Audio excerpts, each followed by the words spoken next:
Now, the World Cup itself is being hosted around 11 Russian cities. We're going to have a look at one of them now. It's Saransk. It's about 500 kilometres from Moscow, much smaller than the other host cities. No Premier League football club plays there either, but the city's hoping that the World Cup will enable it to put itself on the map, really. The BBC's Ben Tavener has been to Saransk to have a look.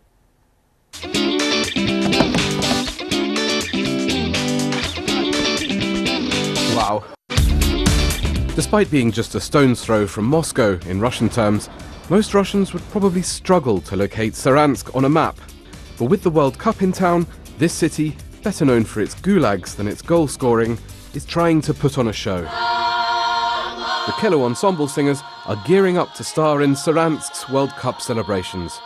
The folk ensemble won't just be entertaining crowds with their vocal skills, this is an all-singing, all-dancing group. And they've agreed to show me the ropes. Doesn't look too difficult.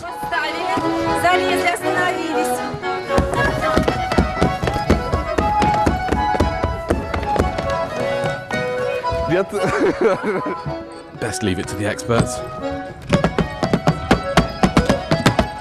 The Killer Ensemble are set to perform here, the Mordovia Arena. But the scale and the $300 million price tag of the city's new stadium hasn't gone unnoticed. Saransk is a small city by Russian standards and the smallest of the country's World Cup host cities. You can fit 15% of everyone who lives here in the city's new stadium. But given that, and the fact that Saransk has no top-flight football team, the very fact that it was chosen at all has raised some eyebrows. But for this rising star, freshly signed to Mordovia FC for next season, the World Cup represents a unique chance. It's a really significant event for our city, a once-in-a-lifetime chance. Thanks to the World Cup, we can develop local football. And his biggest World Cup dream? I want to see Cristiano Ronaldo.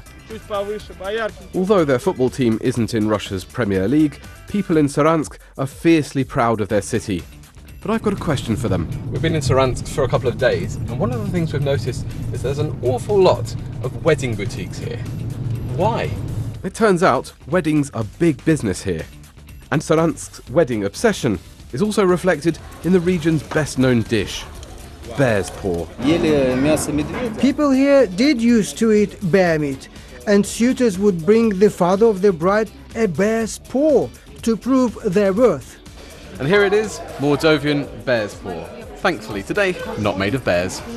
Should football fans get the urge to tie the knot here, the bride's dress and the bouquet could be the least of their worries. Ben Tavener, BBC News, Saransk.